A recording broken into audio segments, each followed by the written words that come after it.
Welcome back to day 9 of the Radical Self Challenge.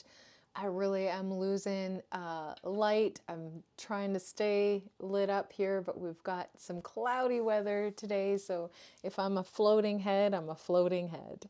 Welcome back. How is it going? I know that it can be so challenging, and I think the hardest part is actually accepting the new belief. It's not challenging to visit so much with the old belief, but man, when we're trying to create a relationship with something new, our plastic brain just does not want to go there. It logicizes what we know from the past to be the only truth that we have. And that's just not true, because you can look around you and see people living a life that you want to be living. You can see people who find joy easily. You can see people who have made it through incredible tragedy and still manage to maintain a really beautiful, loving relationship with themselves. So all things are possible, and I just wanted to remind you about that here. Today's meditation practice, if you want to get set up here, you can close your eyes. It is focused on self-love and ultimately forgiveness. Because I know for myself, as I go through this journey, I hold, and especially as a mother, and the way that I'm a love, I love my kids beyond belief. But there are aspects of my personality that I don't think was the best for being a young mom, and I can hang on to a ton of guilt around that. It doesn't serve me, and it certainly does not serve my kids, because when I approach them from that space that I did it wrong, I'm inherently telling them that in some way they would have been better had I have been better. How insulting, right? We don't think about it like that. So this act of self-love that I'm asking you, or going to ask you to do today, it's not just for you. So if that helps you to love yourself and forgive yourself a little bit more, this is this is the motivation to do it. It's not just for us. It's for everybody that we love.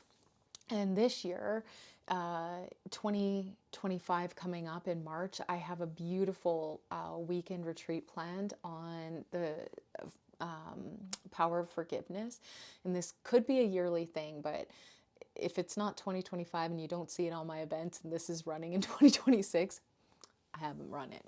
But this year, coming into 2025, March, Power of Forgiveness Retreat. It's going to be beautiful. So if this is something that you really want to work on, I want to work on it too. And there's some space there as of me recording this. And if not, always just shoot me an email, because if people ask for stuff, I can always organize. But let's get going with this meditation. You'll close your eyes, and just like ticking off points on a list, breathing, soft body. It doesn't have to be filled with all the spiritual jargon. Soften your body, locate your breath, and stay there.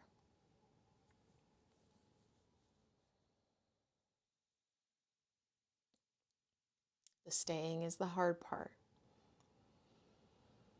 Everything about us wants to be somewhere else other than where we are. We are just trained from birth. Think about the future. Feel bad about the past. Be here. This is your function. This is your pure state. Be here. Slow it right down. You don't have to quiet the mind. You just don't have to be inside it. You can be watching it. You can be observing. Take the seat of witness. Stop interacting. Stop judging. And just witness.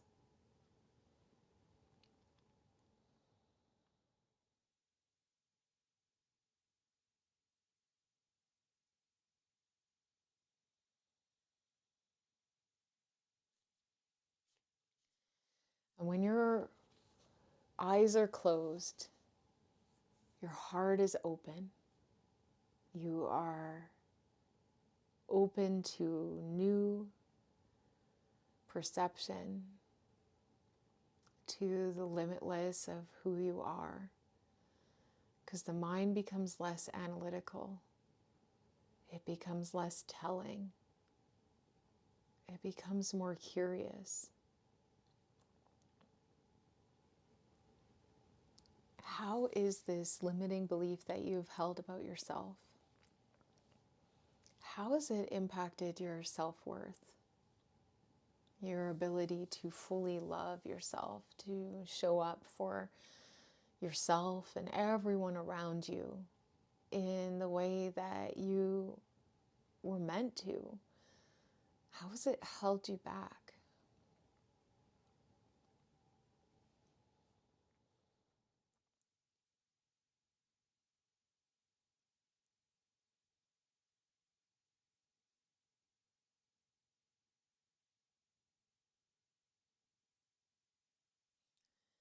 Now look at how inherently loved you are, that you were given this precious gift of breath, this incredible use of your being, your gifts, that you've been holding yourself back from a lack of love, a lack of confidence, lack of worth. Can you see that you are inherently meant to be here? Not meant to be here if you do this, but that you are inherently meant to be here exactly as you are, as you've been, and that the future is open to different possibility and different change.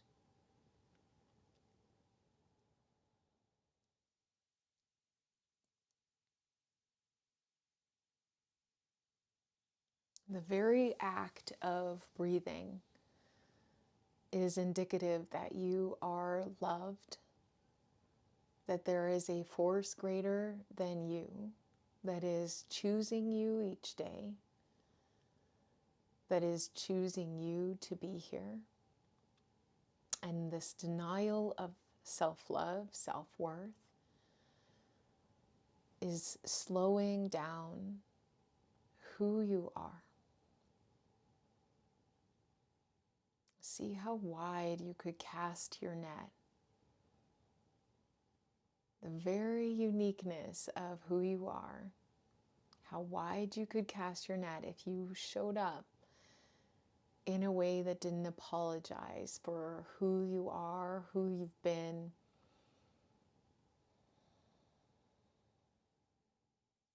That everything about you filled with love.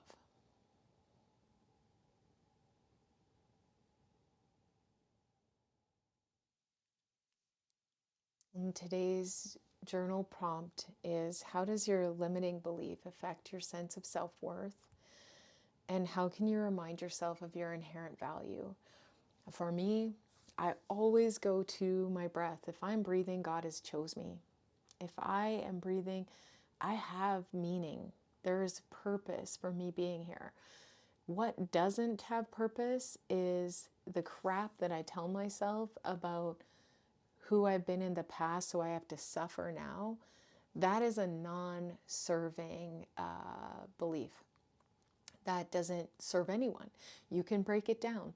It's like, well, but I did do this. Oh, but I did do that. How is it serving? How is it serving anyone? Even if it's in benefit of a relationship, love them more. Don't love yourself less. Love them more. Love you more. Can't wait to hear. Send me emails. Send me emails. Where are you at with your belief systems, your limiting beliefs? I love to know. We'll see you tomorrow.